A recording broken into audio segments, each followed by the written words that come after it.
Good afternoon, everyone, and welcome. Thank you for joining us as we celebrate our nation's Independence Day and dedicate this beautiful display of America's founding documents. Before we begin, I'd like to recognize the distinguished elected officials who have joined us today.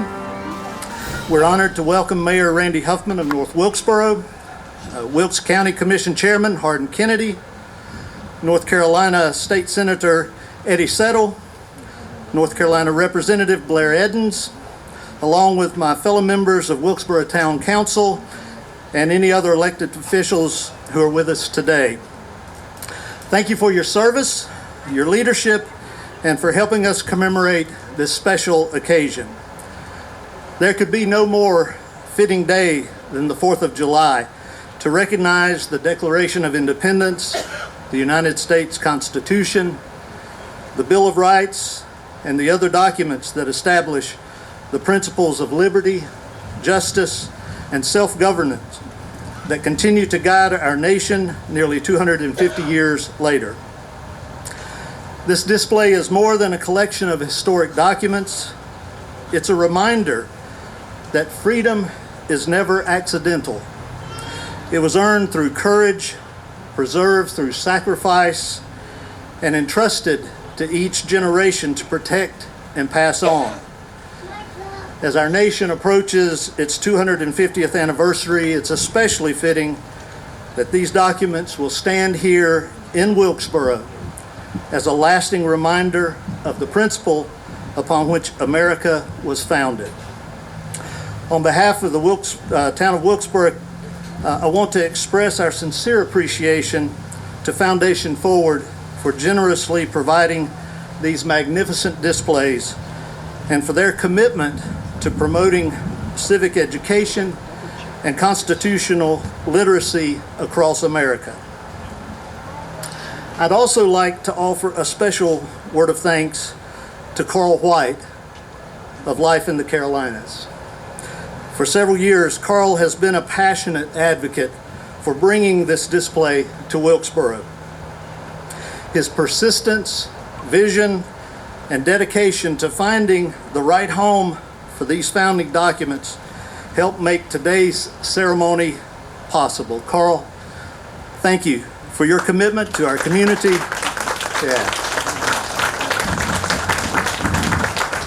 And thank you for your commitment to preserving America's history. I'd also like to thank our outstanding town staff whose hard work, creativity, and attention to detail transformed this space into a place where residents and visitors alike can reflect on our nation's remarkable story. Their efforts have created something our community will enjoy for many years to come. As we celebrate our independence today, may these documents remind us not only of where we have been, but of our shared responsibility to preserve the freedoms they proclaim. May they inspire future generations to appreciate the blessings of liberty and the duties of citizenship. Thank you for being here, and happy Independence Day. And it's now my pleasure to begin today's dedication ceremony. At this time, I'd ask you to rise as retired Sergeant Major George Morgan leads us in our invocation.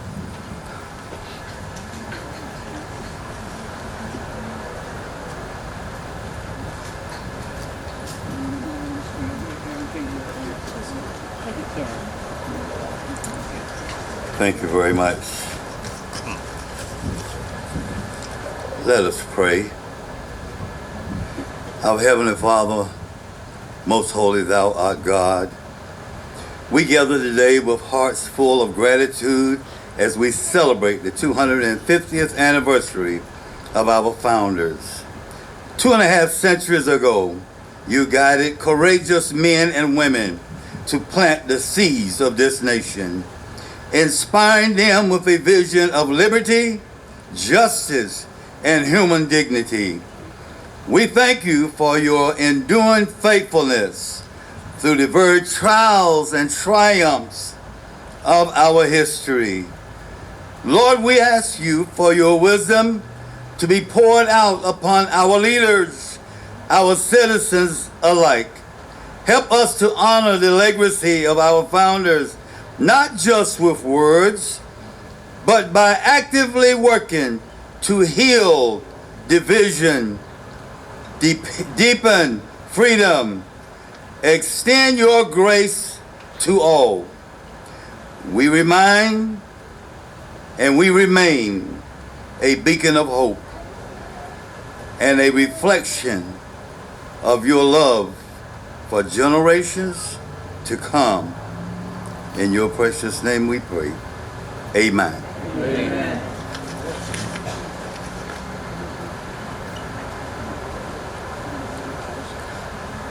I ask you to remain standing for the presentation of our colors. We have today Laura Blackburn with Troop 340, Allison and Annabelle Amos with Troop 333, and Matthew Ayash with Troop 336. I would call them forward at this time.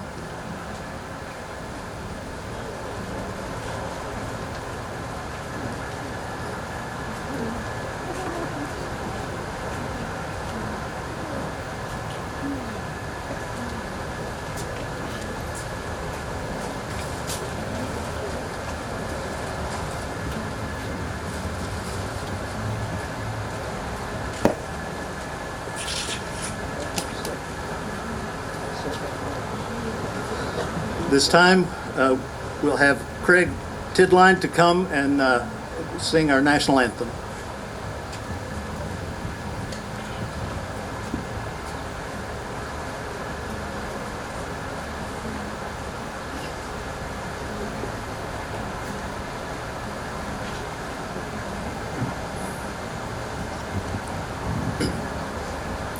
Oh, say, can you see by the dawn's early light what so proudly we hailed at the twilight's last gleaming, whose broad stripes and bright stars through the perilous fight o'er the ramparts we watched were so gallantly streaming, and the rocket's red glare, the bombs bursting in air, gave proof through the night that our flag was still there.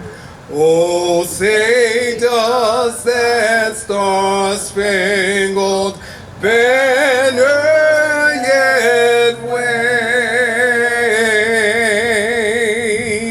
o'er the land of the free and the home of the brave.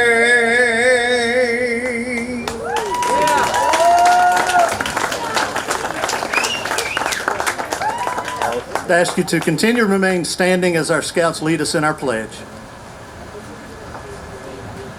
Please join us in the Pledge of Allegiance. I pledge allegiance to the flag of the United States of America and to the republic for which it stands, one nation, under God, indivisible, with liberty and justice for all. You may be seated.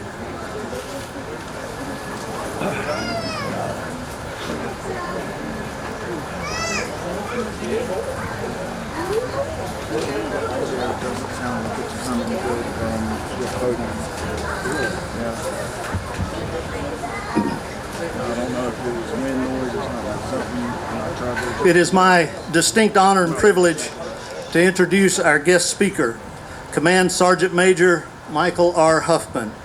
A native of Purlear, North Carolina, Command Sergeant Major Huffman began his Army career while still a junior at West Wilkes High School.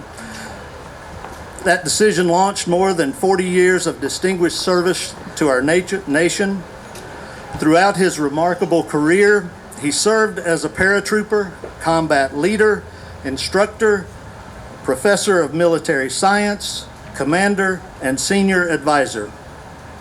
His service includes assignments with airborne units, the John F. Kennedy Special Warfare Center, the U.S. Army Sergeants Major Academy, and the Central Intelligence Agency Global Response Force. He also deployed in combat during Operation Urgent Fury in Grenada, Operation Just Cause in Panama, Operation Enduring Freedom in Afghanistan, and Operation Iraqi Freedom. Command Sergeant Major Huffman's outstanding leadership has been recognized with some of our nation's highest military honors, including the Legion of Merit, 2 Bronze Star medals, and numerous awards for exemplary service and leadership. His commitment to lifelong learning is equally impressive, earning both bachelor and master's degrees with highest academic honors. Beyond his military accomplishments, he's a devoted husband to his wife Linda, a proud father of 5 children, and grandfather of 1. Please join me in giving a warm hometown welcome to one of Wilkes County's own, an extraordinary American patriot and leader, Command Sergeant Major Michael R. Huffman.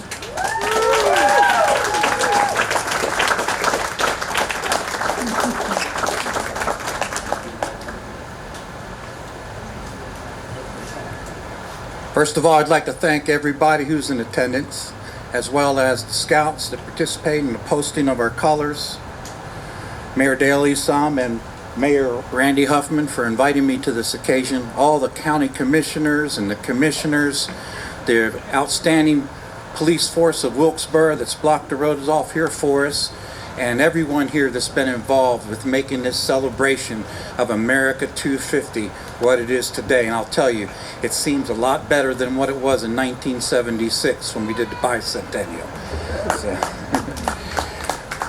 My friends, fellow North Carolinians, and especially you, the sons and daughters of Wilkes County who carry the blood of patriots. We stand on ground made sacred by sacrifice. This is the land of Captain Robert Cleveland, whose long home was moved from Parsonsville and is just a few hundred yards down by the Museum and Historical Center. He was my 7th great grandfather. It's the oldest dwelling still standing in the county. This is also the land where his brother, Colonel Benjamin Cleveland, rallied the mountain men up on Rendezvous Mountain near Purlear, North Carolina. This is the land where Yankee John Church, also my 7th great grandfather, the pioneer known as Yankee John. And I say Yankee John, and you wonder, what's Yankee got to do with North Carolina? Well, during the French and Indian War, he fought with the British. And then during the Revolutionary War, he fought, of course, with our revolutionaries. Very important part of our heritage here in Wilkes County. The pioneer settler known as Yankee John made his home here, and thousands of his descendants still number in this area. The Cardwells, the Ellers, the Churches, the Yates, the Clevelands. I could go on and on. If you've been here your family's been here for over 150 years, you're probably related to them. And it's important to take note of it. And especially for our children, to know where they come from, where their roots are. These men and the ordinary farmers and frontiersmen like them did not fight for a distant crown. They fought because they believed certain rights were not granted by government, but endowed by their Creator. Rights no king could justly take away. They trusted in the Lord as their rock and their fortress, much as we must still do today. It starts with the Treaty of Paris. The first words of this document: in the name of the most holy and undivided Trinity. When the Treaty of Paris confirmed our independence, the new nation still faced the test. The Articles of Confederation were too weak to bind 13 states into one effective country. Yet through prayerful deliberation and reliance on Providence, our founders forged a much stronger union with these documents that are here behind me. In the summer of 1787, delegates met in Philadelphia. George Washington presided, and James Madison shaped most of the document. They produced the Constitution of the United States, a charter limited with enumerated powers divided among the three branches of our government.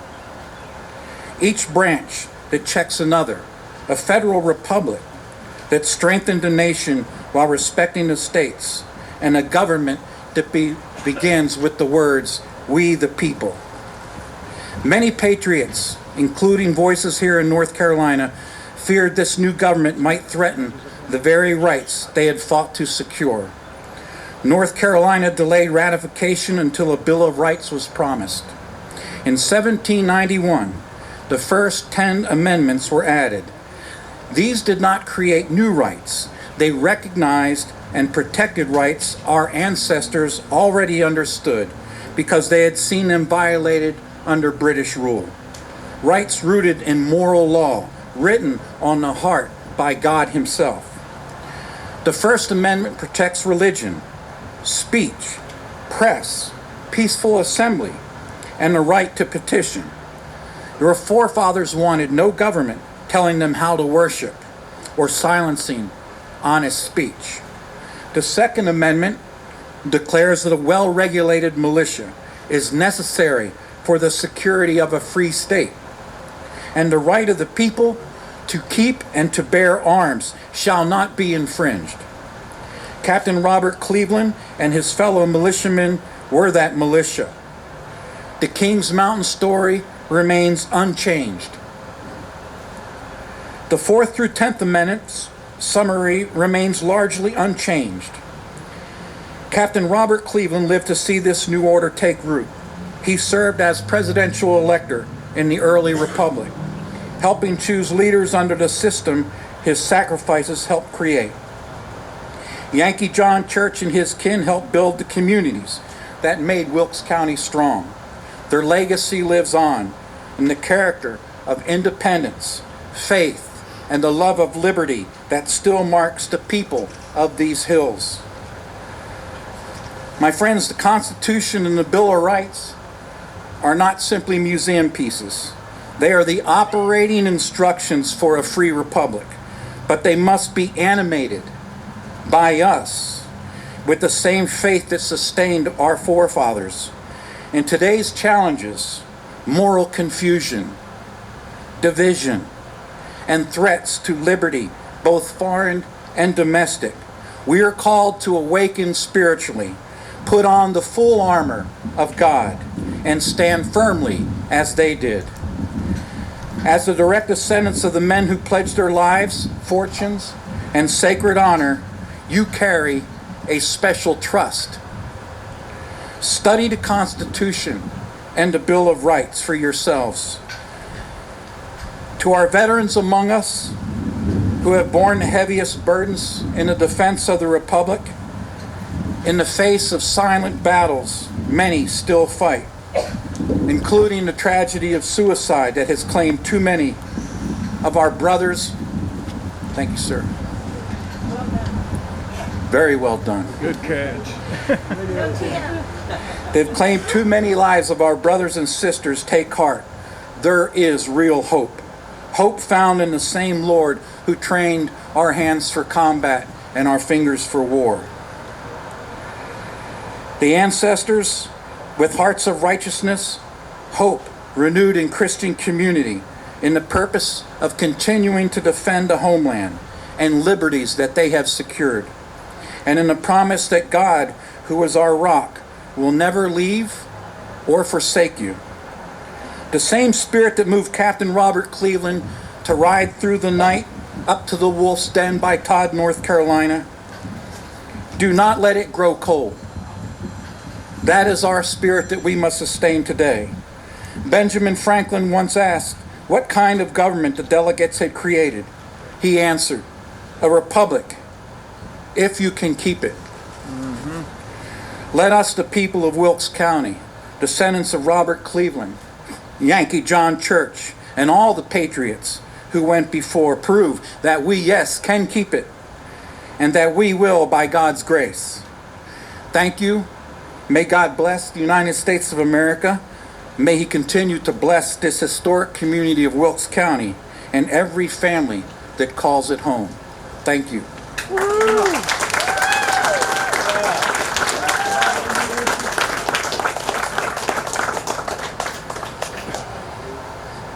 Thank you very much. Well said. Hello, Wilkes County. All right. Let's do that one more time, okay? Everything you got. Hello, Wilkes County. Yes. All right. Thank you all for being here today on this nice, cool, breezy afternoon. Happy 4th of July. 250 years. All right. Well, we're going to do some things here today that are going to last for the next 250 years and beyond. So, my name is Mike Unruh. I'm the director of Foundation Forward, and I'm here to tell you a little bit about your setting, introduce the members of our team, and tell you about some cool things that go along with your setting. So, the first thing is, you'll notice over here in the front, there's a smaller pedestal, okay? That has room for engraved bronze donor plaques. So if you would like to be a donor and help us pay it forward so that another community can get one of these settings in the future, as communities in the past have done for your setting, please feel free to reach out to Ken here. He knows how to get in touch with me. Carl White knows how to get in touch with me. Mayor knows how to get in touch with me, and we'll make that happen. Or you can go to our website, chartersoffreedom.com, and place the order online. There. And Connie has some forms over here. Thank you, Connie. Connie has order forms here today, so you could do that before you leave. In front of Connie over here is a tall, round table with a black cloth on it. There you go. There are sign-in sheets on that table. If you haven't already done so, please make sure to sign those sign-in sheets before you leave today. Because inside of your setting, there's a time capsule vault. There's a safe back there that will be sealed up a few months down the road. But in that safe, all of the sign-in sheets with your names on them are going to be placed inside of a time capsule that will also include letters from area leaders. And we're going to be reaching out to the area leaders, asking them to write a letter detailing what having a Charters of Freedom setting in your home community means to you and those who you represent. So we'll have a different point of view from an educator than we will from someone in law enforcement, or from a veteran, or from pastors of churches and other community leaders. And we want all of that representing your community. So if you're interested in being included in that and getting one of those forms to write one of the letters, please also see Connie here or myself, and we'll make sure to get you on that list. Other items will go in the time capsule, like a video of today's event, pictures from the event, press releases, news clippings, things like that, as well as archival memorabilia that we'll ask for Ken and the staff here to provide to us about the history of the town, the history of the county, and the present day state of each as well. All of those will get sealed into this time capsule that will be opened on September 17th, Constitution Day, 2087. So that's the 300th anniversary of the Constitution. Every one of these settings around the country will be opened on that day, kind of like we're doing America 250 now. We'll be doing Constitution 300 then. So I'd like for everyone to go ahead and take out your phones and put that in your Google calendars, okay? It's only 61 years from now, okay? I expect to be here, and I hope to see all of you too. So it's great to see children here in the audience, because some of them might grow up to be the mayor, to be county commissioners, to be the superintendent of schools, or just other members of the community who are opening that time capsule and seeing their name along with your names and remembering this event today. So There's also a letter that's going to be in that time capsule from our founder, Vance Patterson, and it is addressed to the people who are opening the time capsule in 2087. And it's asking them to read these letters, look at these pictures, watch the video, and celebrate that event. But then to take everything and put it back in and seal it back up. And then take a smaller canister that's going to be marked canister number 2 and place items from 2087 in there, seal everything back up, and open it again 100 years after that on the 400th anniversary of the Constitution. And there will be a letter in there asking them to do the same thing for the third and final canister. So what you are doing here today isn't just celebrating America 250. And it isn't just dedicating your charters of freedom setting. You are creating a legacy that is going to be celebrated for hundreds of years to come on the 300th, 400th, and 500th anniversaries of the Constitution. So please be sure to sign those sign-in sheets. It's a little bit important, right? We want to make sure that you're on there. I mentioned Connie a few moments ago. One, she's in charge of the sign-in sheets. She's also someone that you would speak with if you want to get one of those letters or get one of the donor plaques. Connie, if you'll stand up and wave over here. This is Connie Snyder. She's our office manager and dedication ceremony guru. She also wants me to remind you that if you have any business cards, or if you're one of the speakers today and you have your letter or your speech printed out, give that to Connie and she'll make sure that that gets in the time capsule as well. Okay? Yep. Oh, and sign your letter first. All right. Thank you, Connie. All right. We also have Perry Snyder, our operations manager and the head of our cannoneers. In just a little while, you're going to hear 7 miniature Winchester cannons be fired. They're pretty loud. So if you decide to come around, you don't have to, you can stay over here. But if you do decide to come around for photos, please make sure to cover your ears because they're quite loud. All right. Let's see here. We also have members of our construction team here, our construction manager, Larry Coffey, construction coordinator, Amanda Coffey. You may have met them or seen them out here on site. They've done a tremendous amount of work along with the staff of the town and the county, local masons and suppliers to build your setting, because this setting wasn't supposed to be dedicated today. We actually had a setting that we were supposed to be dedicating in Washington, D.C., but that event got pushed back to Constitution Day in September. And as soon as the National Park Service said that they needed to reschedule, I said, I know who can be on the 4th of July. And I called Carl White and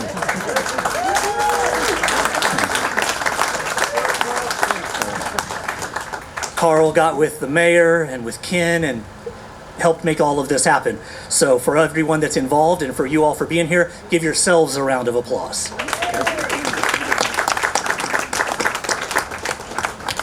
All right. I would like to take one more moment to ask all of the active duty military and veterans to please stand and be recognized. Right. If you can't stand, raise your hand. Raise your hand. Thank you.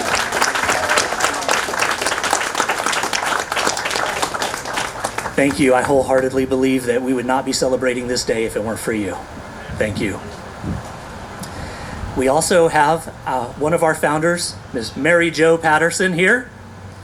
She's in the front. And you're going to hear a little bit about why all of this happened here in a moment from our other founder, whom it is my honor and privilege to present today, Mr. Vance Patterson.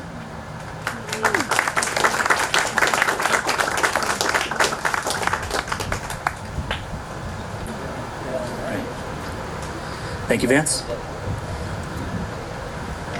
All right. Well, if Command Sergeant Major Huffman can wear that fur hat, I can wear my tri-cut.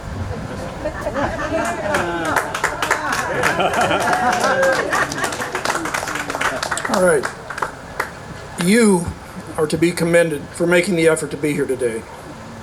And we, with Foundation Forward, want to really thank you for the opportunity to celebrate the 4th of July with you. This is really special for us, so thank you.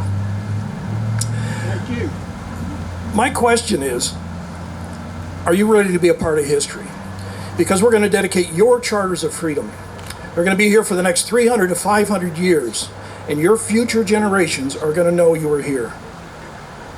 My name is Vance Patterson.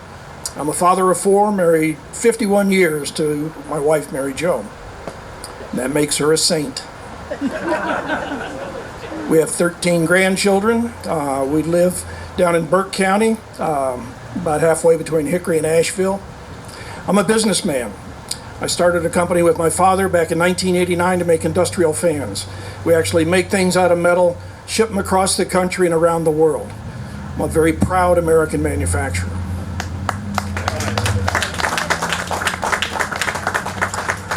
I'm going to tell you all a little about the inspiration behind the foundation that made these Charters of Freedom possible. I'm going to tell you a little about the setting itself, and then I'm going to give you a challenge to take with you. About 15 years ago, Mary Jo and I were up in Washington, D.C., and we decided to go to the National Archives because we'd never seen the original documents of the Declaration of Independence and the Constitution. Well, we found ourselves wandering down these hallways looking at different displays, and then it opens up into this big room, and we walked through these big bronze gates into this rotunda, and there were the founding documents on the other side. They're in chronological order: Declaration of Independence on the left, 4 pages of the Constitution in the middle, and Bill of Rights on the right. And this is when we learned that these are known as the Charters of Freedom. Well, one of the things I liked, once we got into the rotunda, was that there were no lines. We just wander around looking at different exhibits, and when we got a chance, we'd step up and look at the founding documents. And I will never forget the first time I saw the Declaration of Independence, something our founding fathers had actually penned, and then looked down and saw their signatures: Thomas Jefferson, John Adams, Benjamin Franklin, William Rutledge, and the others. I just got goosebumps. And then we moved over and saw the first page of the United States Constitution, and those 3 words, "We the people." I got a lump in my throat. Mary Jo was wiping tears out of her eyes. It was just really an emotional experience for us. Well, the following year, back in Burke County, I got to thinking about that experience, and a thought came to me. What if we could duplicate that experience and bring it back to the citizens of Burke County? I told Mary Jo about the thought, and she liked it, so we started working on a project. And the scope of the project was to design and build a replica of the Charters of Freedom as displayed in the rotunda. Put it in a central location in Burke County. It had to have high visibility and high foot traffic, and have be easy access for veterans and school children. Well, it took over 2 years to get this done, even though it was a gift from Mary Jo and I to the county. But after a late night joint session of the Burke County Commissioners and the Morganton City Council, they finally agreed to accept the gift and give us a suitable location. Well, there was something that Mary Jo and I hadn't told anybody. You see, we'd only seen these documents once, and there are no prints, no measurements, no dimensions, nothing available to the public.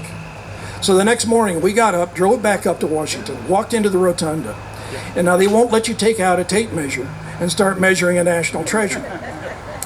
But we had a plan. We walked into the rotunda. Mary Jo went one way and I went another. And I stepped up in front of the Constitution, well, at the end, and I did this. 2 steps, bigger than that. But I was standing about in the middle, so I knew it was about 12 feet long. Meanwhile, Mary Jo is actually walking up to the documents, turning around, facing the audience, and marking on her body the different elevations. And then we left before anybody asked us what we were doing. So I tell people, while you're sitting here, may not be exactly what's up in Washington. Keep in mind, it's based on 2 paces of a short guy and 3 marks on my wife's body. We North Carolinians have our ways. Well, on July 2nd, 2014, we dedicated the first Charters of Freedom setting outside of Washington, D.C., on the downtown Burke County Courthouse Green in Morganton, North Carolina. The project was so well received and we enjoyed it so much, we decided to do another one. And that went downtown Murphy in Cherokee County, as far west in North Carolina as you can go. That was dedicated on September 17th, 2014, Constitution Day. The third one went downtown Asheville in Buncombe County. Now, during this time, we decided to set up a 501c3, a foundation, because we knew we'd be doing more. This foundation has 3 principles. Number 1 is education. Education to preserve American history, and education to teach civics, so all will know how government is meant to serve and protect we the people, federal, state, and local. Number 2 is access. You see, not everybody can get up to Washington to see the original documents. It took Mary Jo and I over 60 years the first time. So we want to provide access to these documents in the community in a proper setting. And third is community. Having your charters of freedom here in Wilkesboro, North Carolina, gives you a place where you can gather to celebrate, to honor, and to reflect. To date, Foundation Forward has built and gifted 79 charters of freedom settings across the country in 20 states. That's North Carolina, South Carolina, Kentucky, Indiana, Illinois, Nebraska, Iowa, Missouri, Alabama, Florida, Georgia. Thursday we did Tennessee, Virginia, New York. As far west, we used to say, as Carson City, Nevada, but we have one out in Simi Valley, California at the Reagan Library, and as far north as Wasilla, Alaska. Yours is the 80th and the 50th here in North Carolina, which makes it very special to us.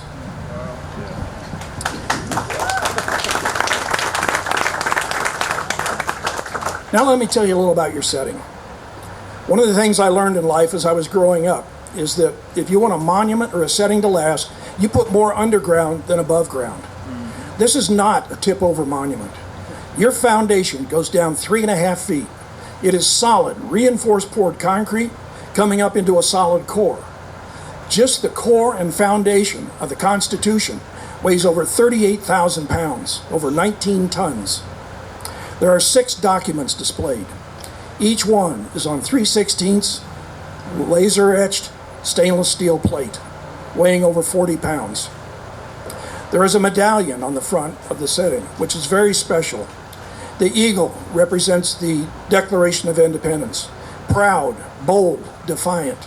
There are 7 stars above the eagle, which represent the 7 articles of the Constitution. And the 10 stars under the eagle represent the first 10 amendments approved, your Bill of Rights. Now people ask us, why are we doing this? And we tell them, yes, it's very expensive, but we believe it's more important than money. We believe it gives us a direct link to our founding fathers by helping to preserve what it is they gave this country, a government to serve and protect. From the beginning, this has been about education. And we learned that we had 4 founding fathers who were very big on education: Thomas Jefferson, Benjamin Franklin, John Adams, and James Madison. Thomas Jefferson in 1789 said, "Whenever a people are well informed, they can be trusted with their own government." And James Madison, a 5'4" political rock star of his era, wrote in 1822, "A people who mean to be their own governors must arm themselves with the power knowledge gives." You wouldn't believe how many people come up to us when we're building these and say, "That's it? Just 4 pages to the Constitution?" And we say, "That's it." Those 4 pages contain the basis of all of our government and our laws. You wouldn't believe how many people don't know the first 10 amendments are your Bill of Rights. I guarantee there are people learning that today. Education. Now, you may have noticed I haven't been calling this a monument. The definition of a monument is a memorial to honor a person or an event. This is not a memorial. This is an active, hands-on educational supplement for your school's curriculum. Imagine, if you will, teachers bringing their 3rd, 4th, and 5th grade classes down here to your Charters of Freedom. While they're here, they'll learn a little about our founding fathers, a little about the documents and the history surrounding the era.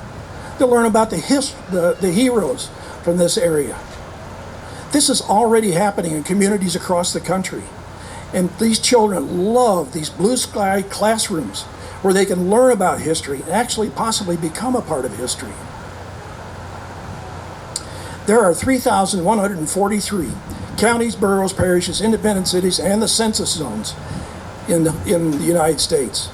Our long-term goal is to place Charters of Freedom documents in all of those communities in the next 9 years. Our hope is that our future leaders will come from these communities that have these documents, that they'll grow up no longer just talking about the Constitution and Bill of Rights in Washington. They'll be talking about their Constitution and their Bill of Rights, the ones they grew up with right here in Wilkesboro, North Carolina. Now you notice there is another setting here outside of the Charters of Freedom. And when I would be making presentations across the country, asking communities to accept this gift, sometimes I'd get the question, what about the other amendments? And I knew what they were talking about, the 13th, 14th, and 15th. And I'd say, well, those are very important, but they're not part of the Charters of Freedom. So they're not part of the gift. And sometimes the discussion that would take place afterwards got in the way of them accepting the gift. So Mary Jo and I got to thinking, this is a lot more about than our experience up in Washington. It's about education. And all need to know that these documents, these rights are in place. So I did some research and learned that there has never been a civil rights document made. Because you see, there are two more that need to be added. The 19th Amendment, which is women's suffrage, guaranteeing all women the same rights under the Constitution. And the 24th Amendment, a result of the 1964 Civil Rights Act, which says you don't have to own property in order to vote, no poll tax. So I put together a document similar to the Bill of Rights and used Article 5 of the Constitution to explain how the Constitution can be amended. And I contracted with a professional, nationally known calligraphy artist, John Stevens, out of Winston-Salem.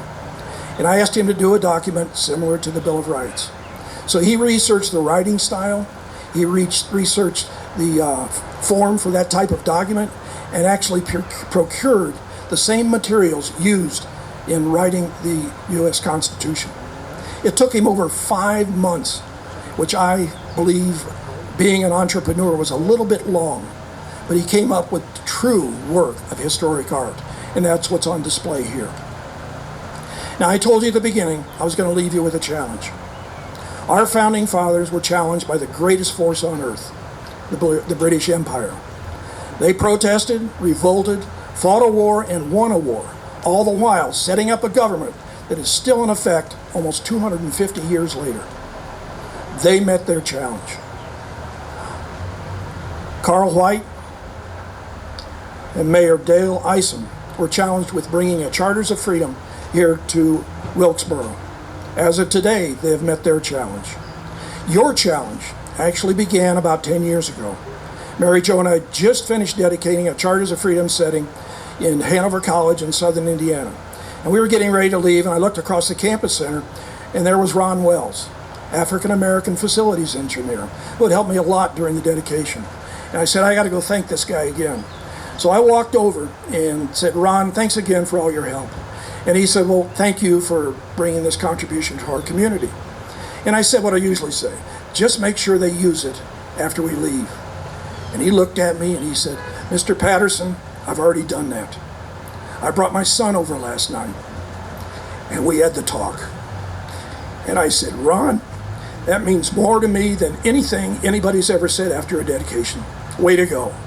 So here's your challenge. You bring your son, your daughter, your niece, your nephew down here to your Charters of Freedom. And you have the talk like Ron Wells did. You explain to them how these give them the rights and freedoms to pursue their passion, to chase their dreams, to get out of life what they want to get out of life. You do that because you don't know who in this town may be inspired to actually become a part of American history. Thank you.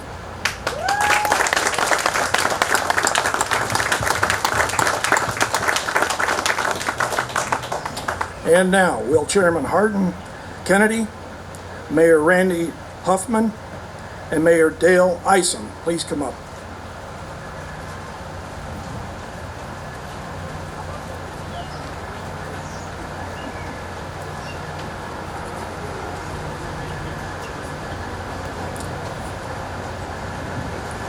This is a certificate of title.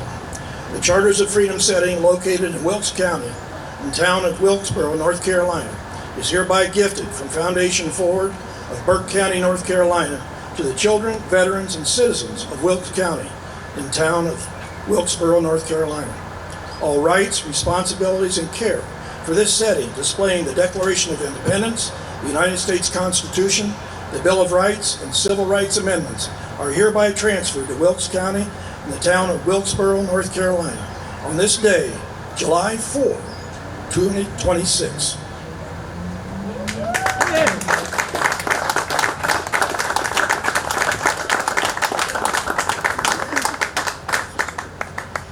Thank you, Vance.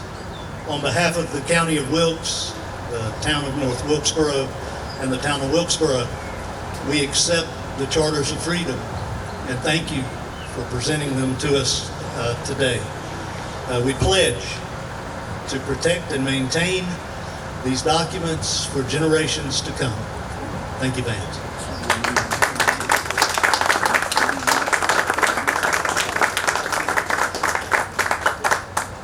All right, we've just got one more thing to do, and that's our cannon salute. This is really fun. Will all the selected cannoneers please report to Command Sergeant Major Perry Snyder, U.S. Army retired. Yep. I knew during the first dedication that I wanted to do a cannon salute, but I didn't know how many times to fire the cannon. So I did some research, and I learned that the cannon salute actually started back in the 1700s. A ship pulling into port would turn their guns to sea, fire 3 rounds to show they weren't a threat to the port. Well, the port, having more cannon and more powder, would answer 7 in kind. I guess that's somewhere how they get 21 guns. Well, again, I knew that wasn't right, and I'd done business up in Edinburgh, Scotland. And they told the story up there about how the British would fire their cannons 12 rounds at noon to mark the time of day. And the Scottish really liked that. However, being Scottish, and that is my heritage, reason why fire 12 rounds at noon when they could wait 1 hour and save 11 rounds. So every day there is a cannon on the old fort up in Edinburgh that goes off. It's a howitzer that goes off at 1 o'clock to mark the time. So I knew my time was somewhere between 1 and 21. And I decided on 7, partly because of history, but also because there are 7 articles in the United States Constitution. So we're going to fire 1 round for each article of the Constitution.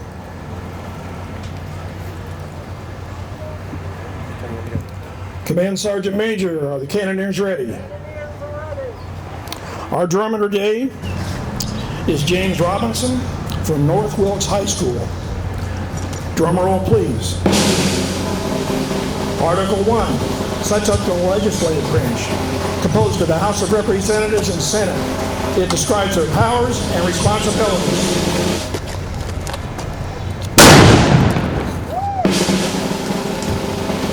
Article 2 defines the executive branch, the president and vice president, their qualifications. It describes their powers, responsibilities, and means of removal from office.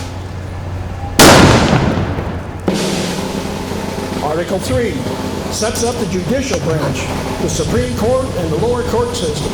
It protects the right of trial by jury and defines treason.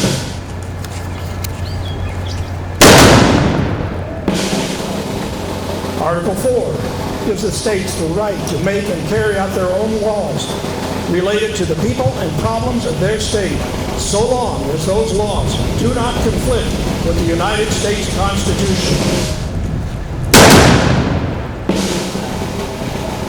Article 5 outlines the process for amending the United States Constitution.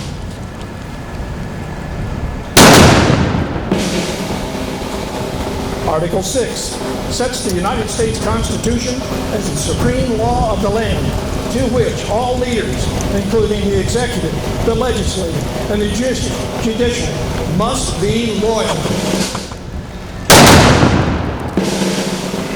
Article 7 addresses ratification and declares that the Constitution shall take effect if 9 of 13 states ratify. Children, veterans, and all citizens of Wilkes County, North Carolina, I give you your charters of freedom.